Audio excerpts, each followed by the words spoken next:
Au sommaire de cette édition du 20h ce soir, sur les antennes de la télévision du monde, examen officiel 2018-2019, les postulants au baccalauréat et au probatoire technique sont face à leur destin depuis ce mardi. Dans cette édition de l'information, nous vous livrons l'ambiance dans les différents centres d'examen.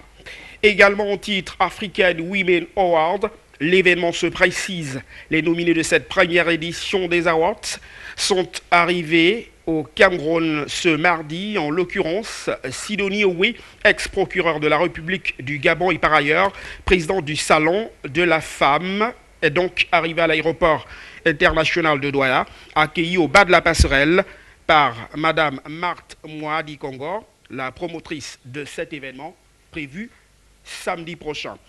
Et puis, hors de nos frontières à présent, la première ministre britannique a proposé ce mardi aux députés l'organisation d'un second référendum sur le Brexit, une hypothèse qui avait été rejetée il y a encore quelques mois. Voilà pour le sommaire. Ouvrons cette édition de l'information ce soir sur les antennes de la télévision du monde par l'organisation des examens pour le compte de l'année scolaire 2018-2019, direction Yaoundé, où les postulants du probatoire technique étaient face aux premières épreuves ce mardi.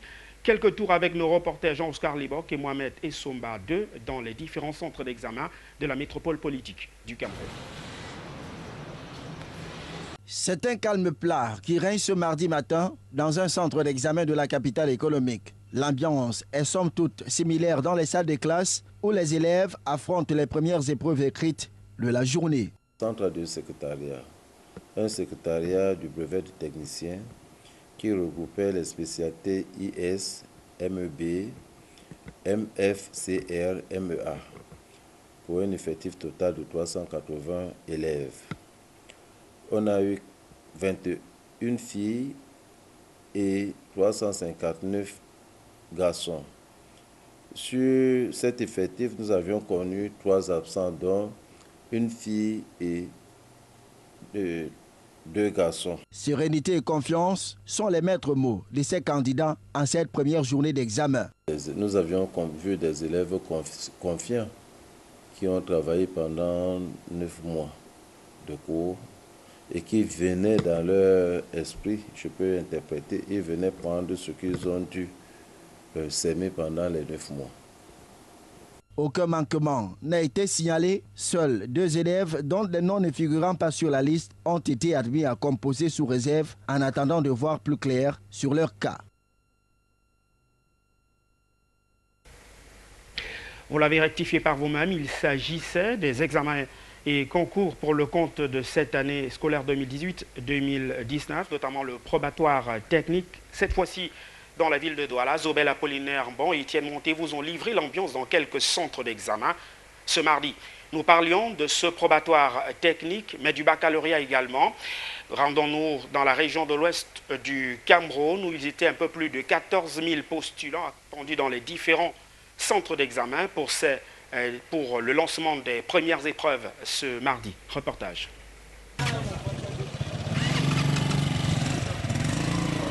Les candidats aux examens officiels pour le compte de la session 2018-2019, notamment les candidats du baccalauréat, du probatoire F et du brevet de technicien, toutes spécialités confondues, sont depuis ce matin face à leur destin. Dans le département du Koki, région de l'ouest du Cameroun, c'est dans un calme et une sérénité que le kick-off de ces examens a été donné. Le constat a d'ailleurs été fait par le délégué des enseignements secondaires de cette circonscription administrative.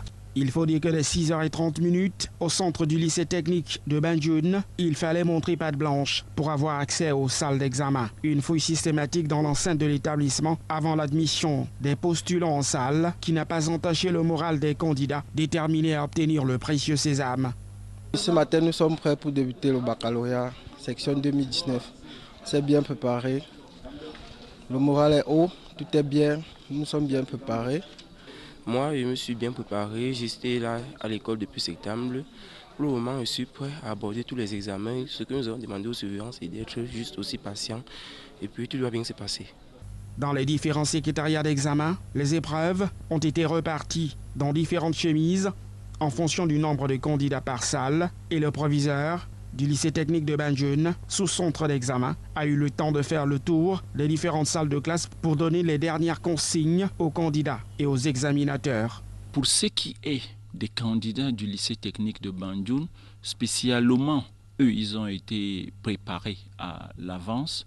Ce n'était qu'un rappel. Et là, il fallait le dire aussi pour les autres candidats, les établissements qui sont rattachés au sous-centre du lycée technique de Banjul. Alors, qu'est-ce que nous recherchions? C'était de les rassurer, de les mettre en confiance, de leur dire que l'examen, ce n'est pas quelque chose de difficile, mais quand on s'est préparé, on est sûr de réussir à son examen. À 7h30, les premières épreuves sont distillées. Le français est lancé pour ce qui est du baccalauréat F, une même discipline qui va constituer les premières épreuves des candidats au probatoire F et BT. Au sous-centre du lycée technique de Banjul sont inscrits pour le probatoire F et brevet de technicien. Toutes spécialités confondues, 386 candidats. 70 ont répondu présents, 16 ont été notés absents. Tous des candidats libres sur les 21 inscrits au baccalauréat F et BT, toutes spécialités confondues, tous sont répondus présents. Pour s'assurer du bon déroulement de ces examens dans son territoire de commandement, le délégué départemental des enseignements secondaires pour le Koki a entrepris une tournée dans les différents centres et sous-centres d'examen. C'était bien organisé. Les enfants sont arrivés à l'heure. Les examinateurs également. Et tout se passe dans de très bonnes conditions. Bon à savoir, les candidats plancheront pendant 5 jours sur les épreuves de l'enseignement général ainsi que sur les épreuves professionnelles en fonction de leur spécialité. Notons que dans la région de l'ouest du Cameroun, ils sont au total 14 172 candidats inscrits au baccalauréat, probatoire F et BT, session 2019. Toujours dans ce registre des examens et concours au Cameroun, direction à présent Yaoundé, où les postulants du probatoire technique étaient également face à leur destin. Sérénité et concentration étaient au rendez-vous, comme l'a constaté nos reporters depuis Yaoundé, Jean-Oscar Libok et Mohamed Essoumbab. Une cour déserte, un calme de cimetière, cette atmosphère décrit à souhait le caractère studieux et sérieux au sous-centre d'examen probatoire technique du lycée technique de Nkolbison. Dans les salles d'examen, les candidats sont assez concentrés, prêts à affronter la première épreuve de la première journée, notamment le français. Et c'est à 8 h que le sifflet a retenti pour lancer cette épreuve. Le chargé de mission, Joseph Nicolas Lène, tout est sous contrôle. Examen probatoire, session 2019, Nkolbison 2. Oui, les épreuves ont commencé comme vous pouvez bien le constater. Tout se passe dans la légalité. Les candidats sont présents. Jusqu'à présent, on n'a pas dénoté un cas d'incident. Tous les candidats dans ce sous-centre d'examen du probatoire technique, près d'1 million ont répondu présents pour affronter cette épreuve écrite. Le probatoire technique qui se déroule en ce moment est lancé autour de 8h00. Donc, comme effectif, en F1, nous avons 85 candidats. En F2, nous avons 62 candidats. En F4, nous avons 329 candidats. En F5, nous avons 49 candidats. En F3, nous avons 267 candidats. En F6, 52 candidats. En F7, 41 candidats. En F8, 64 candidats, soit au total de 949 candidats à ce jour. L'enseignement technique depuis plusieurs décennies tend à se positionner comme étant la solution de l'emploi direct après l'école. Pour ceux qui veulent, nous pensons qu'ils peuvent avoir des emplois directs. Nous nous attelons à avoir des groupes qui seront opérationnels dès leur sortie, qui vont former des micro-entreprises et qui seront opérationnels dès le mois de septembre. Pour ceux qui veulent continuer dans le cycle universitaire, ils vont continuer sans problème. Parce que la plupart de nos élèves qui sortent d'ici se retrouvent toujours parmi les meilleurs lorsqu'il y a un concours à présenter. Donc nous pensons que les deux cas sont possibles. Ceux qui veulent aller dans le monde du travail et ceux qui veulent continuer dans l'enseignement supérieur. Juste à un pas du lycée technique de Nkolbison, son voisin, le lycée classique éponyme à celui-ci, même atmosphère, même examen. L'équipe des reporters s'y est aussi rendue pour vivre de l'effectivité du démarrage des épreuves. Elle a plutôt été séquestrée pendant quelques heures. Après menace du chef des lieux, elle a néanmoins été libérée. Tout compte fait, c'est bel et bien parti sous l'étendue du territoire national les épreuves écrites du probatoire technique. Après l'euphorie hier suite à la célébration de la 47e édition de l'État unitaire au Cameroun, ce mardi, les activités reprennent progressivement droit de cité, comme l'a constaté nos reporters à Douala, Zobel Apollinaire Bon et Étienne Monté. Quartier Bolandio, centre administratif de la capitale économique ce 21 mai. Lendemain de la célébration de la fête de l'unité nationale, la vie a repris son cours normal.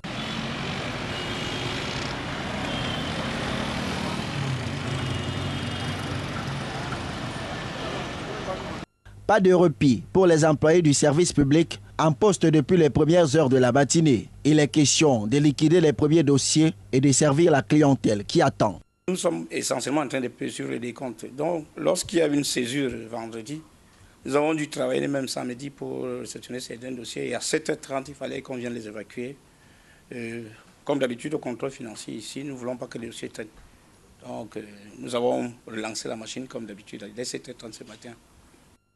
Ailleurs, se tient la traditionnelle réunion de début de semaine, reportée à ce mardi en raison du férié chômé de lundi dernier. Compte tenu donc de l'agenda que nous avons, de notre agenda et puis de programme que nous avons, on est venu un peu très tôt pour essayer d'arranger l'ordre du jour de cette réunion qui est très important compte tenu des activités programmées et des informations et des recommandations que nous recevons soit du ministère, soit des services du gouverneur. L'heure est donc désormais au travail, dont la capitale économique et la page de la 47e fête de l'unité nationale semble définitivement tournée. À Yaoundé, à présent, une délégation venue du Kenya des experts du génie civil en séjour au pays ont eu une séance de travail avec le ministre des Travaux publics. C'était à Yaoundé où il a surtout été question d'échanges, d'expériences. Mohamed Molu, Mohamed Essoumba.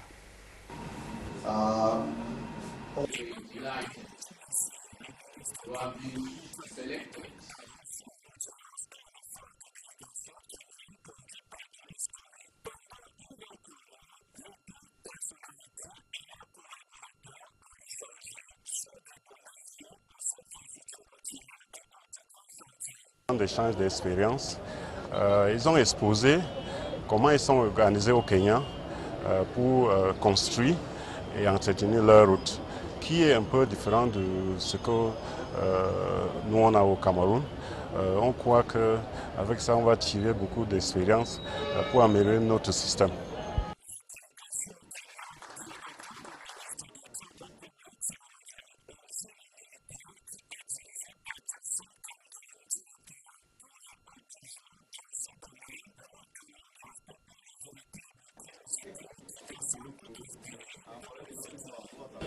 Le génie militaire n'existe pas au Kenya pour le moment.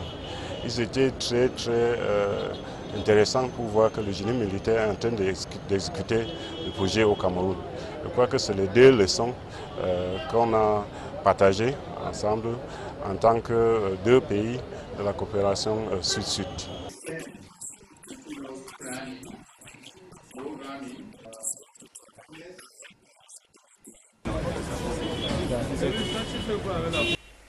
Sous contrat depuis juin 2017 avec le Fonds monétaire international, le pays de Paul Biya attend pour le compte de cette année budgétaire 2019 des appuis budgétaires de l'ordre de 329 milliards de francs CFA dans le cadre de la facilité élargie du crédit.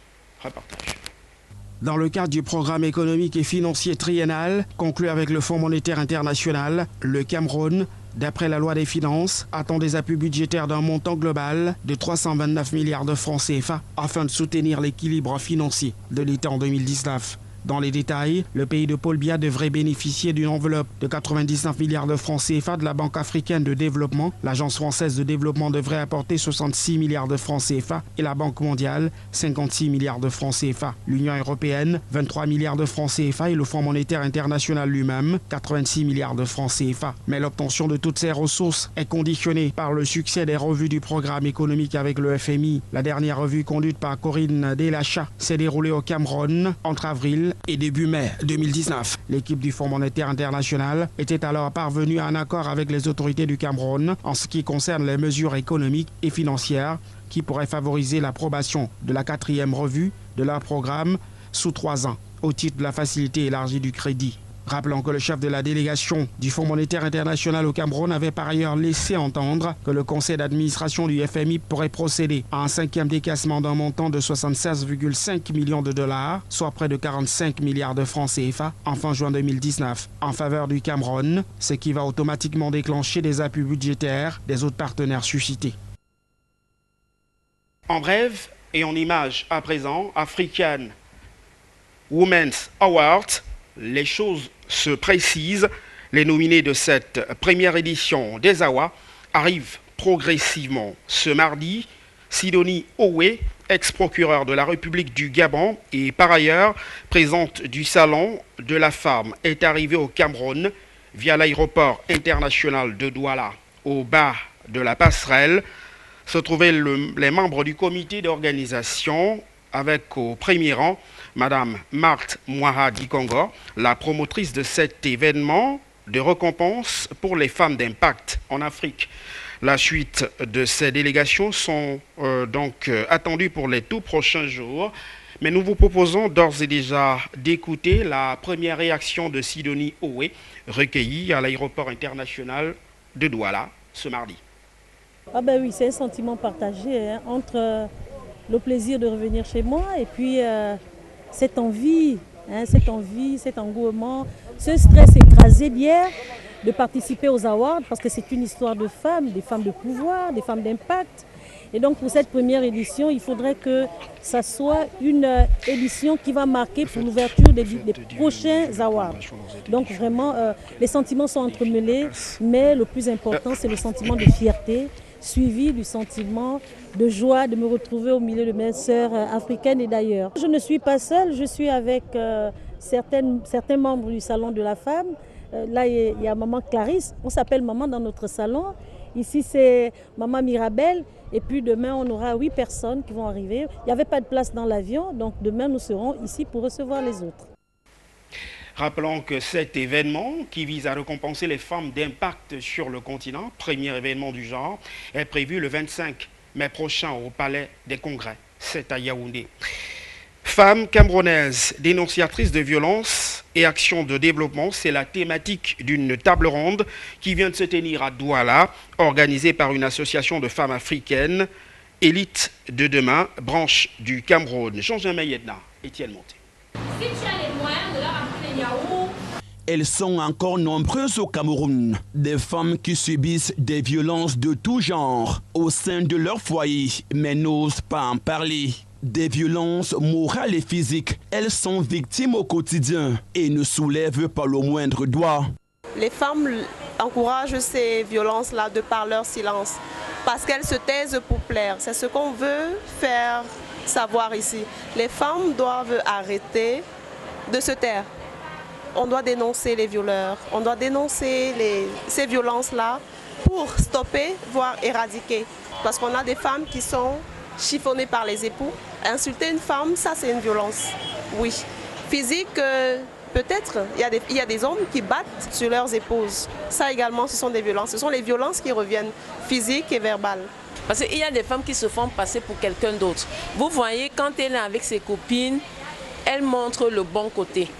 Je suis telle, je suis comme ça, je roule dans une grosse voiture. Mais au fond, elle est toute triste, elle est malheureuse. Et le plus souvent, si vous regardez bien, c'est ce genre de femme qui le plus souvent est battue quotidiennement. Mais elle a honte d'en parler. Pourquoi? Parce qu'elle a déjà montré au monde que c'est une autre femme. Il y a le risque de briser son foyer, mais à quoi bon rester dans un foyer où tu es malheureuse?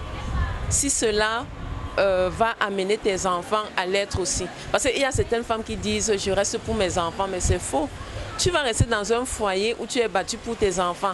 Tes enfants te verront pleurer tous les jours.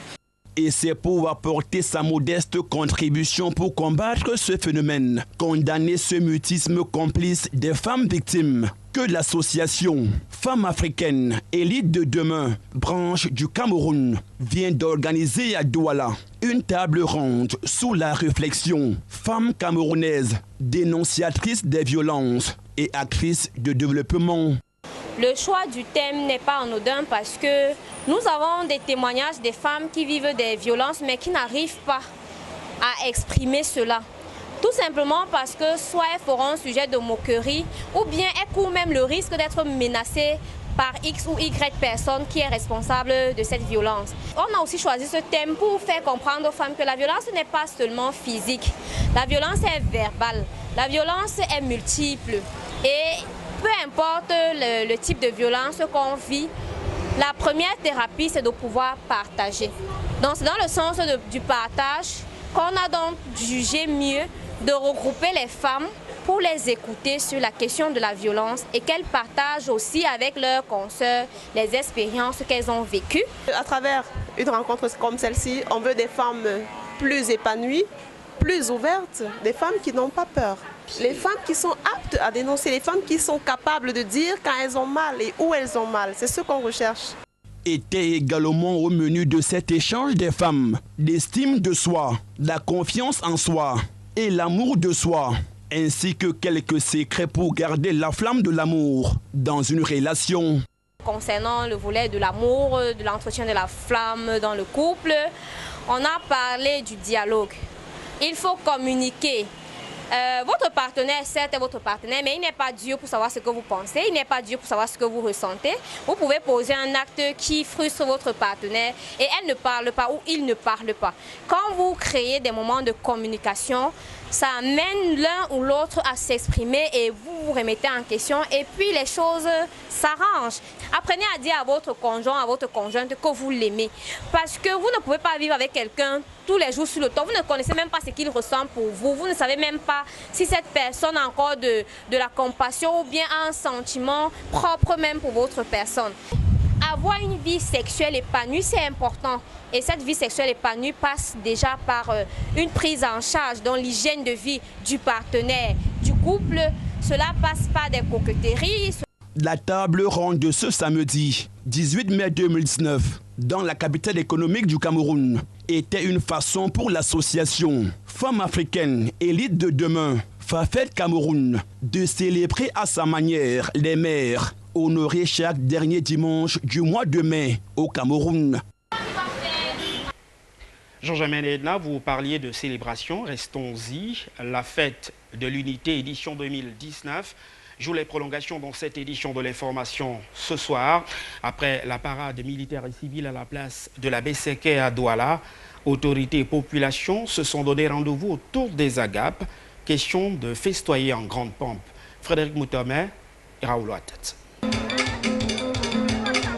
Du beau monde à la résidence du numéro 1 de la région du littoral ce 20 mai en début de soirée.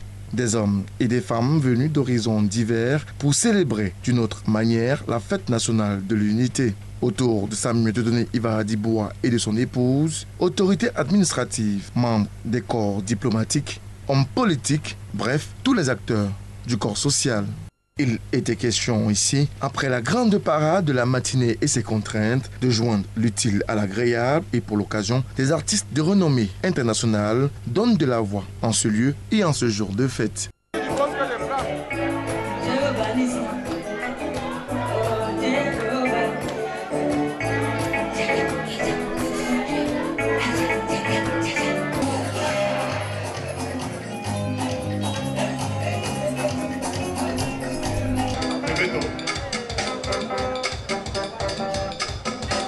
Malgré cette effervescence, le patron de la région du littoral rappelle l'intérêt de la célébration de la fête de l'unité et des mesures prises pour assurer la sécurité des hommes et des biens.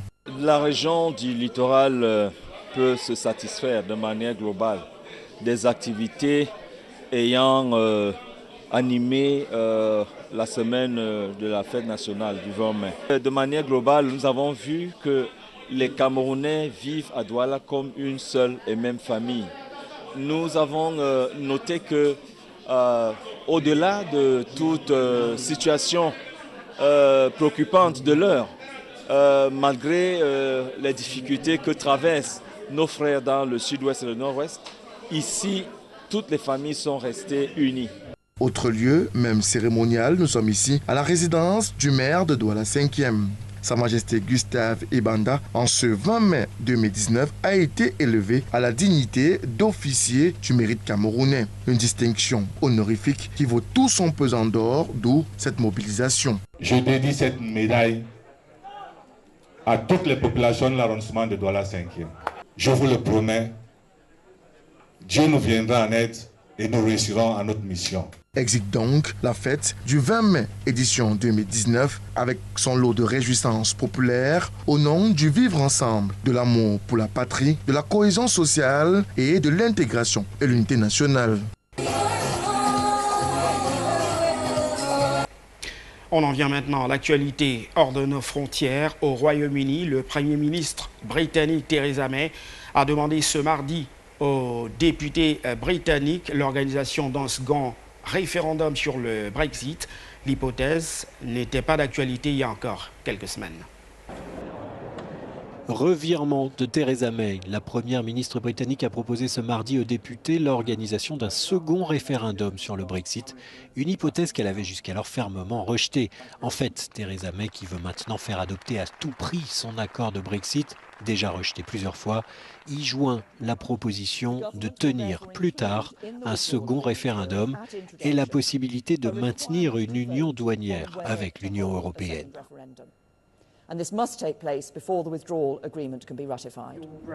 La chef du gouvernement espère ainsi séduire et convaincre les députés travaillistes et battre ainsi les résistants au sein de son propre parti. À nouveau, elle a mis en garde contre un no Brexit.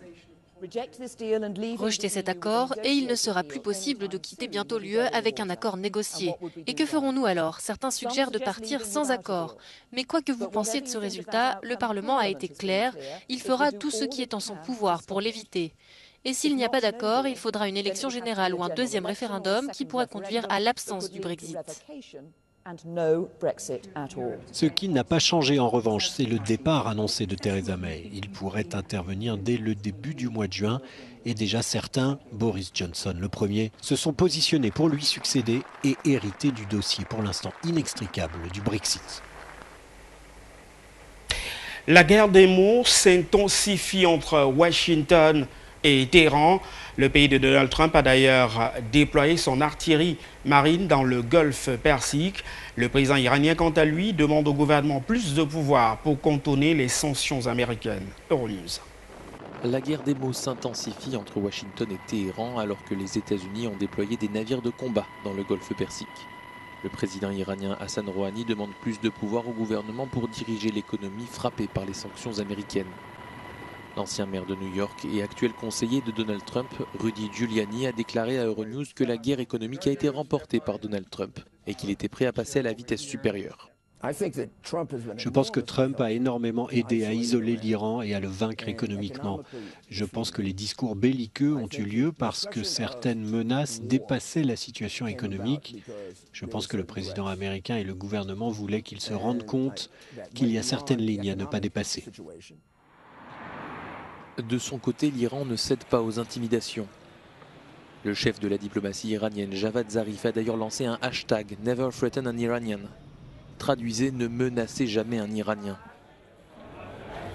Encouragé par Bolton, Ben Salman, Ben Zaïd et Benjamin Netanyahou, Donald Trump espère réaliser ce qu'Alexandre, Gengis Khan et d'autres agresseurs n'ont pas réussi à faire. Conséquence des sanctions américaines, le FMI estime que l'économie iranienne s'est contractée de 6% au premier trimestre de 2019, avec une inflation à plus de 32%. Avant de refermer définitivement cette édition de l'information ce soir, nous vous rappelons les principaux titres. D'abord, l'organisation des examens et concours pour le compte de l'année scolaire 2018-2019. Les candidats inscrits au baccalauréat technique probatoire F et BT, toutes spécialités confondues, sont face à leur destin depuis ce mardi et durant 5 jours. Ils tenteront d'obtenir le précieux sésame. Dans cette édition de l'information, nous vous avons livré l'ambiance de ce début d'examen dans les villes de Douala, Yaoundé et Bafoussam. African Women Award, l'événement se précise. Les nominés de cette première édition des Awards arrivent progressivement ce mardi.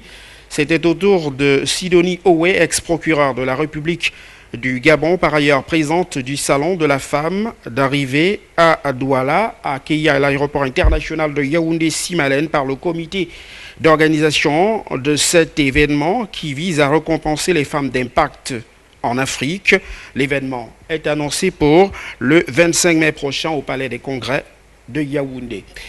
Et puis hors de nos frontières, le Premier ministre britannique a proposé ce mardi aux députés l'organisation d'un second référendum sur le Brexit, une hypothèse qui n'était pas d'actualité il y a encore plusieurs mois. C'est tout pour cette édition de l'information. Merci de nous avoir accordé ce soir votre attention. Nos programmes se poursuivent. Au revoir.